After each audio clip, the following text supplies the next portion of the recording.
Okay, everybody listen up, please. As we go through this, you're going to be required to know in order and how to spell the names of the presidents. For the test you're going to next Friday, that will be four. They are George Washington, John Adams, Thomas Jefferson, and James Madison. If you happen to have noticed or run across it anywhere, the sections of my history class, the first four sections are Washington, Adams, Jefferson, Madison. So George Washington, number one. John Adams, number two. Today we're talking about the third one, Thomas Jefferson. Then we'll finish up with the fourth one, James Madison. And that'll be all for your test, which is next Friday.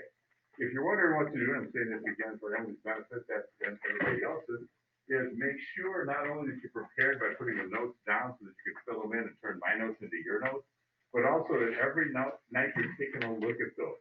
When you look at your notes, yes, read over them. Make sure you understand what they say, and then don't be afraid to expand on them a little bit. If you have a phrase and right now it takes you a second to remember exactly what it means, then bother when you do remember to write it out as a full sentence. Give yourself that explanation so a few days later, when you're studying again, you can say, oh, I do remember what this means. Riley, right,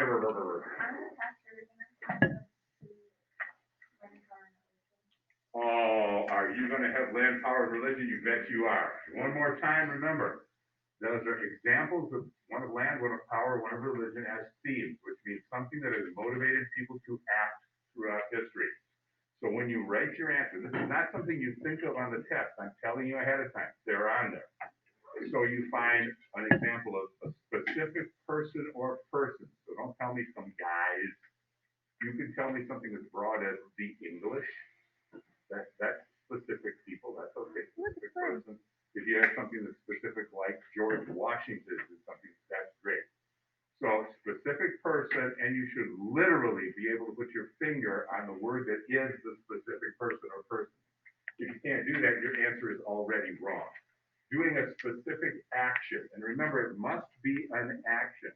Action being they're doing something, not think, hope, feel, want, believe. Those are in anticipation of action, but they're not really the kind of action I'm looking for. So make sure you have those ahead of time. And again, once you write your answer out, you should know what it is ahead of time. Put your finger on that action verb. Say, okay, this is the action that specific person or person is doing. Cool, let's go. President Jefferson, he becomes number three. It was a very strange election. Hey, we're used to those right now in this year, aren't we? It was a very strange election, the election of 1800. There were different ways of electing a president back then. They still had the vote, they still had the electoral college. But the way the Constitution originally said it, this is very odd, was that the person receiving the most votes, just the most votes in the electoral college, became the president. The person receiving the second most votes in the electoral college would become the vice president. Okay? If this were the case today, then it would have been Trump Biden. It would now be coming in as President Biden, Vice President Trump. Okay? So oftentimes you had people at opposite ends of the political spectrum anticipated to be, wow, they could be the president and vice presidential team. Maybe not always going to work exactly well. Well, in the election of 1800, it really wound up being about three people. These two were running for president, Thomas Jefferson and John Adams. Thomas Jefferson and John Adams.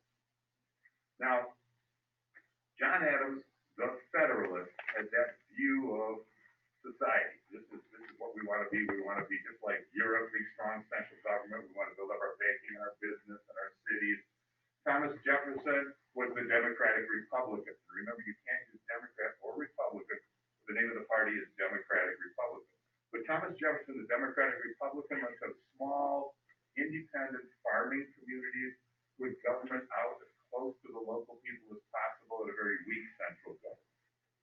Well, when they did the votes in the Electoral College, there was another person in play, and that was Aaron Burr.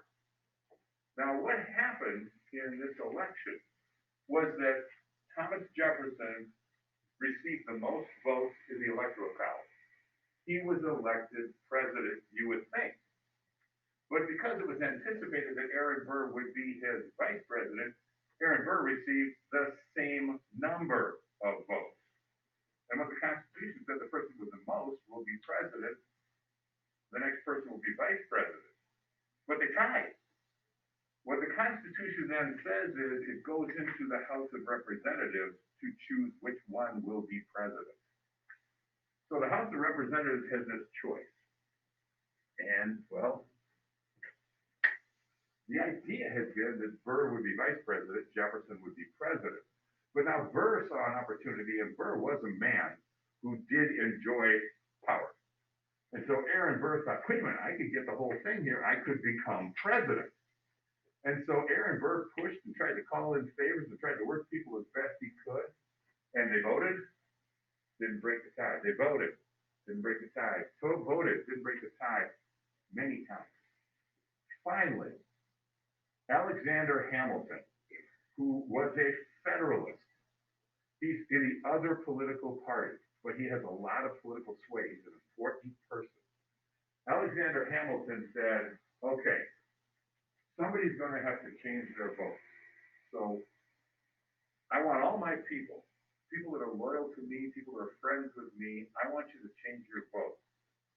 Because I believe, I hate his politics, but I believe to his core that Thomas Jefferson is an honest man. I do not believe that about Aaron Burr. And so some of the Federalists who had voted before in the House of Representatives for Burr switched their votes, voted for Jefferson. Jefferson was elected president. This is a big part of the reason that Burr so hated Alexander Hamilton. And what did he do to Hamilton in the end? He killed him in a duel. Yes, sir. All right, cool. So 1800, Thomas Jefferson is elected. He is a Democratic Republican. So he's got a different view than his predecessor, John Adams, did. The Alien and Sedition Act hadn't been very popular. That was a good part of why Adams was voted out of office. Well, remember what Thomas Jefferson's ideal was. His ideal was that, hey, we shouldn't have a strong central government. This little central government should do very, very little. No big decision. We just shouldn't do much of anything. It should all be at the local level. But then something came up. All right.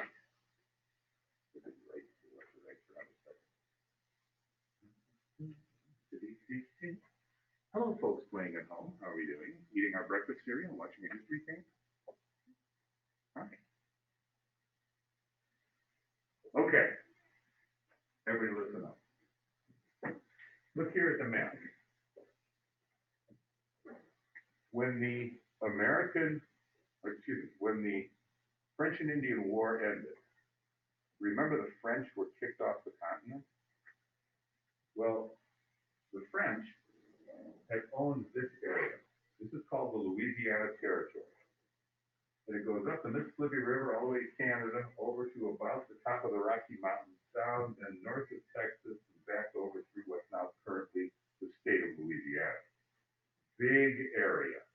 Big area. At the end, when they got kicked off the continent, the French had said, well, we don't want to give this huge area to the British because we hate the British. We just fought wars with them. So we'll give this to our buddies, the Spanish. So the Spanish had owned this for a number of years. And remember, they also gave the city of New Orleans to the Spanish. Because at this time, this was British, this was Spanish, but this is like a cork in the bottom of the river. It goes on both sides. The city of New Orleans goes on both sides of the river. And if somebody's going to bring goods down the river, they have to unload their river barges in New Orleans and put the goods onto seagoing vessels, on the ships, so they can sail out and go to ports in Europe or the rest of the world. Well, the Spanish had turned out to be very good neighbors to the Americans. They didn't like the British, but once there was the American Revolution and the Americans were given all this territory right over to the river, they made a deal with the Spanish. And hey, Spanish, may we use New Orleans? May we load and unload? And the Spanish had been good neighbors and said, sure, okay, that'll be fine. That'll be good for our business too. So the Americans had been able to use New Orleans. They had been shipping things down the Mississippi River. All of this seemed good. But then, you guys know who Napoleon was? Okay, Napoleon Bonaparte. Actually, Napoleon Bonaparte, because he was, of course, he was not really French. He was somewhere Italian. Anyway, the Emperor of France, but he was born in Corsica. Okay, so Napoleon was, here comes a cool word, a megalomaniac. Wait a minute, you already hit us with Francophile. Are we going with megalomaniac? MEG. AL.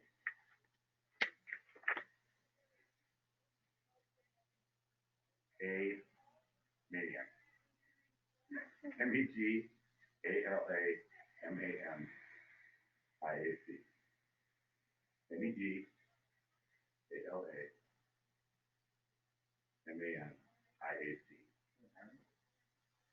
What? Yes. Megalomaniac. Megalomaniac is someone who wants to rule the whole world. Picture Gus as an adult. Megalomaniac. Okay? He literally did.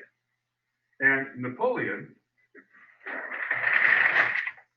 he had gone on a string of conquests, and Napoleon really had conquered most of Europe.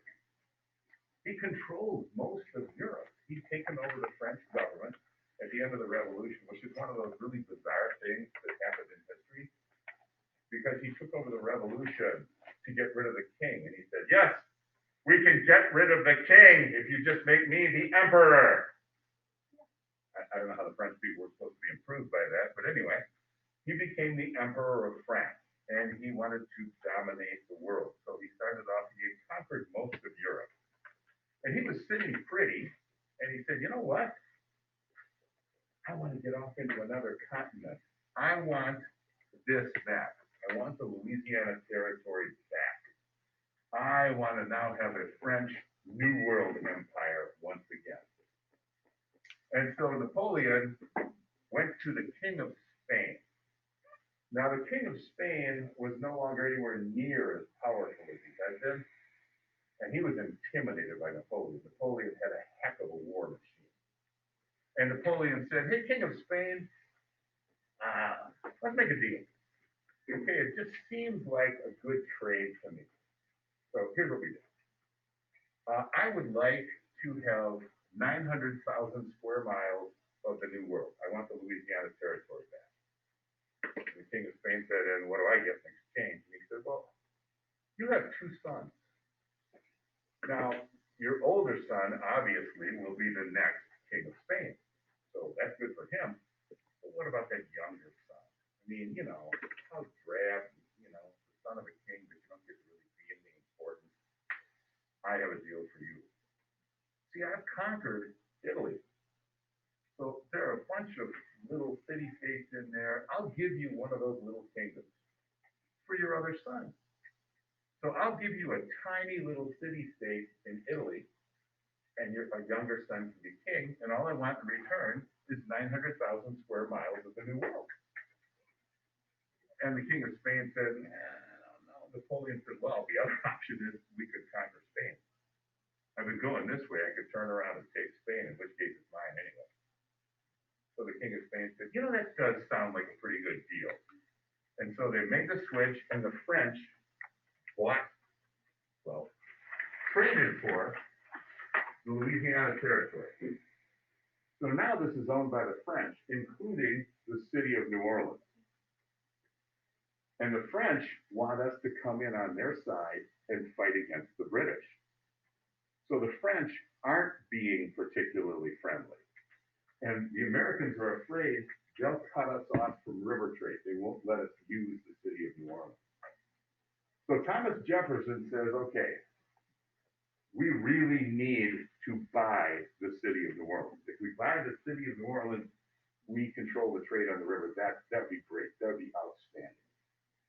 So he sent some negotiators over to France. And he said, okay, what I want you to do is I want you to offer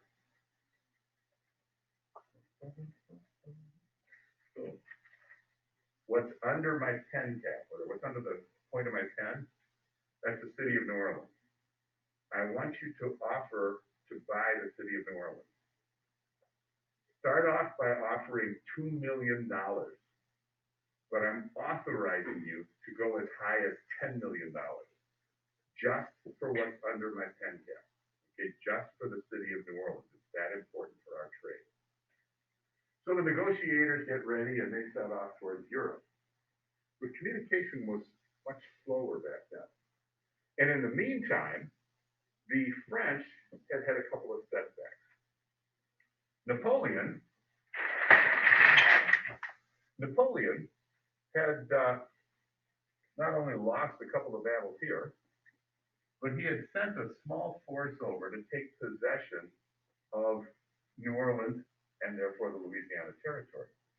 But they stopped in Haiti along the way. That was an island in the Caribbean owned by the French. And there was a revolution going on. A man named Toussaint Louverture, which you don't have to write down or ever remember. I just like to say Toussaint Louverture. So he was leading a rebellion. And when the French army that was supposed to go to New Orleans and the Louisiana Territory went there, they lost some soldiers in a fight with the rebels. They also had yellow fever come through their fleet, and they lost some more soldiers. And Napoleon said, okay, you guys come back, because I've had a couple of setbacks over there in Europe, and I don't want an American empire anymore.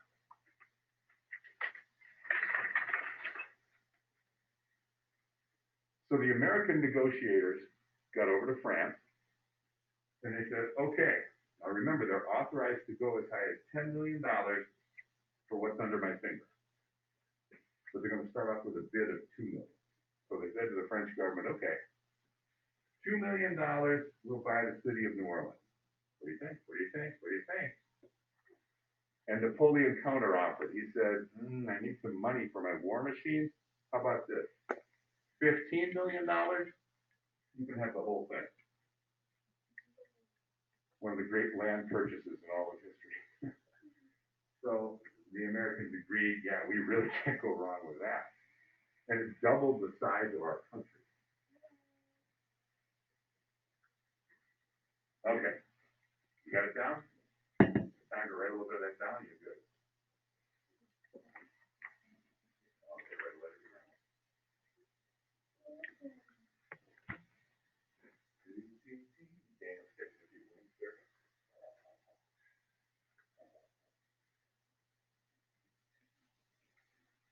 Okay, so they were willing to pay up to $10 million for New Orleans.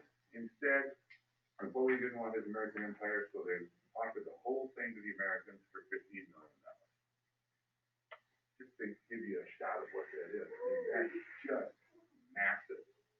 The green part there, and this is even disputed, this wasn't a part of it also. But it really does double the size of our country. It also makes a huge difference in our approach to the world. What is the American direction? What's the American direction? What's the history of our country? West. West. Go west. See, when our country stops here, well, you know, we were in there to a degree, but there wasn't a huge future. Lots of people still thought our future lies tied with Europe. But once we doubled the size of the country and received all of this, it was now our future looks like it's in the west. Go west. Okay,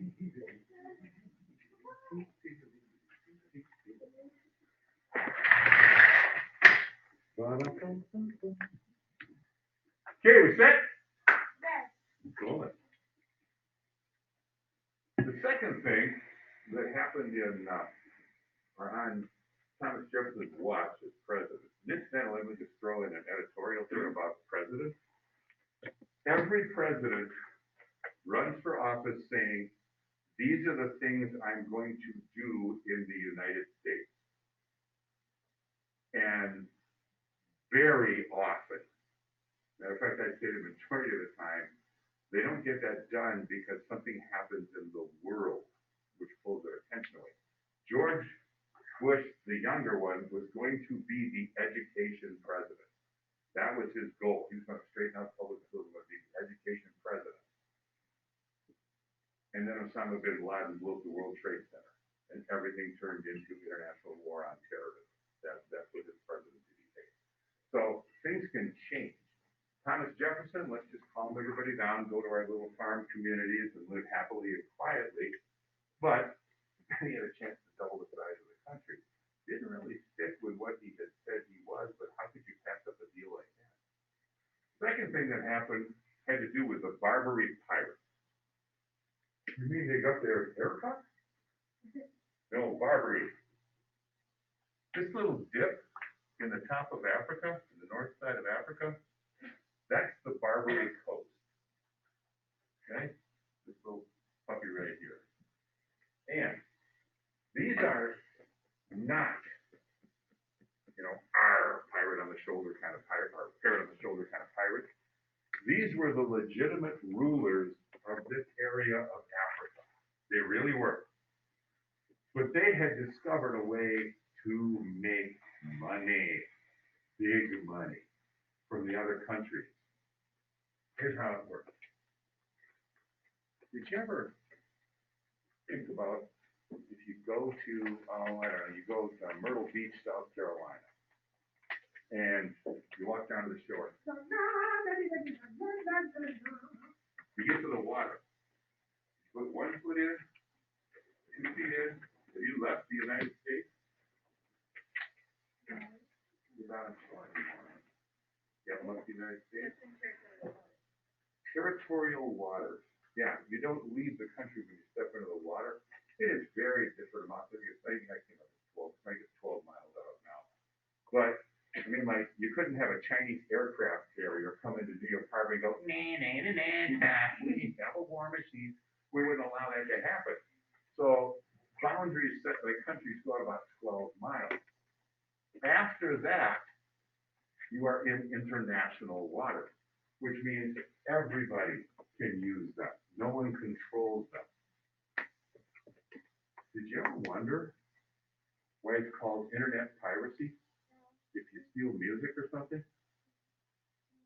Where do pirates operate? In international waters where nobody's in charge. The internet is pretty much international waters electronically. I mean, if you buy a song which was recorded in Britain and the sales mechanism is down in Brazil, and the advertising came out of Los Angeles, and they packaged the product in Canada, but the discs are actually produced in China. Who are you stealing from? You're stealing from all of that, okay, if you steal the music. So it's really hard to police something like that. It's hard to police piracy. Pirates go out in international waters. Well, here's what the Barbary pirates did. Again, these are the legitimate rulers of the Barbary country. They would see a ship come by. Now, remember the Napoleonic Wars are going on. So everybody in Europe is fighting everybody else. I mean, there's the side that's standing against Napoleon and the side that is for Napoleon.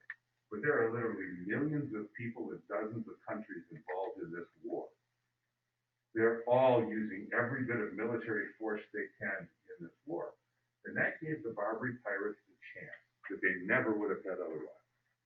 Suppose that a British ship comes along. Now, Britain had the most powerful navy in the world. And it's sailing out 12 and a half miles off the coast in international waters. But the Barbary pirates would go out and board that ship, not a war ship, but like a supply ship or something owned by Britain. And they'd pull it back into Tripoli Harbor. Tripoli is the city. They'd pull it back into Tripoli Harbor. Then they'd send word to Great Britain saying, whoa, that was close. Wow. We thought you guys were attacking us because your ship came into our waters. It hadn't really. Your ship came into our waters and we didn't know what was going on. So for our own safety, we had to go board the ship and then we had to, bring it in so we can investigate why you people were in our waters. And of course, we've kept your crew very nicely. We threw them in jail and we've been giving them bread and water. And that costs. And of course, going out to get the ship, that costs.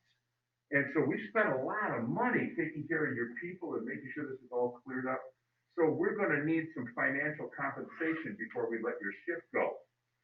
So we calculated it out, and maybe we spent, I don't know, $100,000 or whatever. They spent $200, but they give some fabulous number. But it's enough that the British would say, we could send some warships down there, except all of our warships are fighting Napoleon. We can't spare ships to deal with these annoying guys. And so Britain would pay, and so would France, and so would the Netherlands, and so would Spain, and so would all the other countries of Europe. But they grabbed an American ship, and they sent word to Thomas Jefferson, oh, whoo, man, that was scary. You guys came into our waters, and we thought we were being attacked, and so we boarded the ship, but we're trying to get this all straightened out. Well, we're going to need this certain amount of money. They called it tribute. Paying off. It was really ransom. Like when you kidnap a kid and take them back for $1,000. Not a very good kid, I guess. Okay. Anyway, so that's what they were after. It was just the money. But Thomas Jefferson said, all right, look, we're a young country. We don't have very many ships. We haven't got much of a military. We can't fight Britain. We can't really fight France or Spain or the Netherlands. But honestly, if we let a bunch of pirates on the north coast of Africa take us on and scare us, we can't even call ourselves a country. So instead, Thomas Jefferson sent a small fleet of American ships over here to Tripoli. And one of the people involved was an officer named Stephen Decatur, from Decatur, Georgia, Decatur, Illinois. Stephen Decatur, and the American ships sailed into harbor.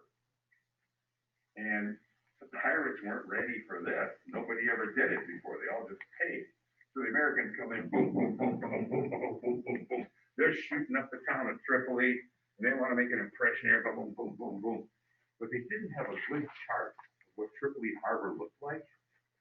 And so our best, biggest, brand newest ship got stuck on a sandbar because we didn't know the sandbar was one of our ships is stuck, the Philadelphia. That's why in italics is the name of the ship. Okay, so the Philadelphia was stuck on a sandbar, and they tried to pull it off. They tried to push it off. They tried to row it off. They couldn't do it. Well, when the Americans initially came in, they were firing, and the pirates were surprised, so there wasn't much resistance. But now they've been in the harbor for a little bit. The pirates are getting organized. They're turning their cannons back up. They're getting fire going on us. We can't just stay there because they have big shore guns. We just have Navy guns. So the Americans said, we need to get out of there. And what are they going to do with the Philadelphia? They can't get it off the sandbar. So they decide to leave, take the crew with them, try to come back and get it later. So off they go. And they left. The pirates think, hey, cool. We got a brand new ship. This worked out for us. But Stephen Decatur, one of the American officers, said, I would like permission to go back there and try to get it off the sandbar at a different time to just tie it up. And if I can't get it, I'm going to burn it because I'm not giving the pirates our best new ship. So Stephen Decatur came back with a naval force into the harbor at Tripoli. Now, this was something the pirates were expecting. I mean, they now knew the Americans were going to fight. So when they came in, the pirates were throwing down a pretty deadly fire on there. And the Americans tried to move the ship again and again, push it, pull it, drag it, couldn't do it. So Decatur set fire to the Philadelphia. He burned our new ship just so the pirates couldn't have it. And the Americans sailed out. Now, this caused a great sensation because it got a reaction from someone named Admiral Horatio Nelson. Have you ever heard of Admiral Nelson? In the age of sail, in sailing ships, the best navy in the world by far was the British Navy, and the best admiral the British ever had was Admiral Horatio Nelson, Lord Admiral Nelson. And Admiral Nelson, when he heard about this, said, if I had officers and men like the Americans do, I could win this war against Napoleon quickly. That was an incredible compliment. That would be like you set up for a science fair, and Bill Gates comes walking by as a guest judge, and he stops at your table, asks you a few questions, and goes, this kid's got something. Oh, this guy's good. Wow, I have been noticed by Bill Gates. Well, this is the same kind of thing. The Americans have been noticed by Admiral Nelson and their Navy praise. He becomes the second big hero of the American Navy. Who was the first one? John Paul Jones. Right.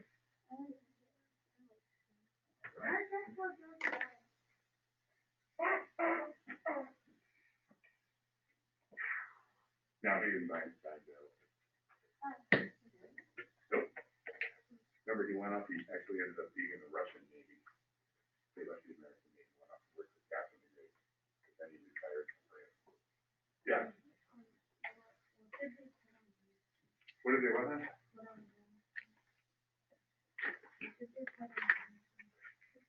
What did they put on ransom? No, ransom is what they wanted. Like when you kidnap a kid and ransom him, give us money, we'll give you back. We'll give you the kid.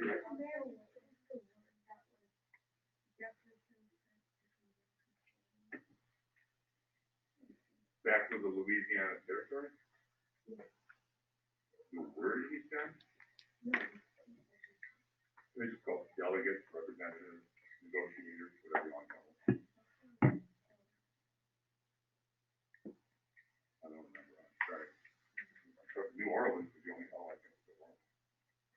Okay, cool.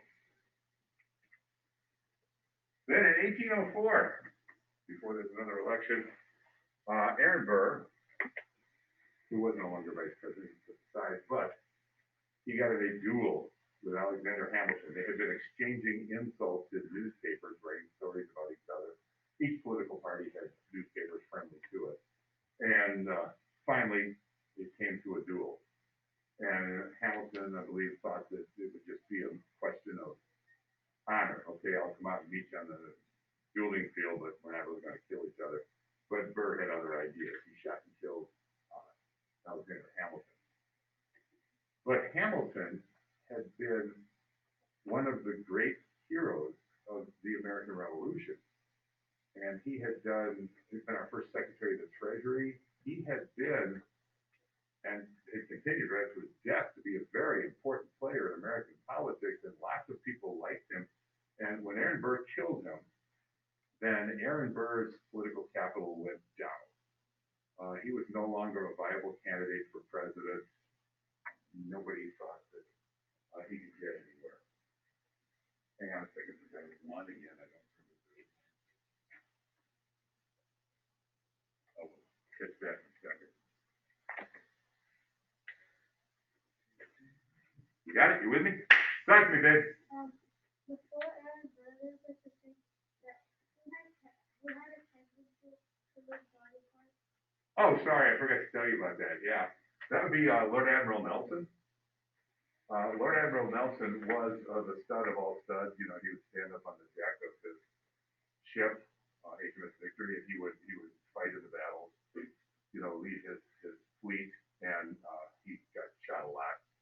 So when they finally buried him, I think he was missing an arm, a leg, part of his buttocks, an eye. Yeah, an ear. He kept getting pieces of him shot off. Because he would stand up in battle and just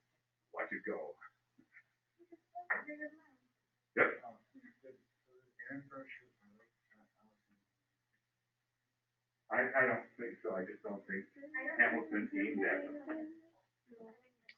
Yeah, Hamilton didn't really shoot. Okay, cool. No, we're not through yet. We can still talk about it. Oh, let's be through.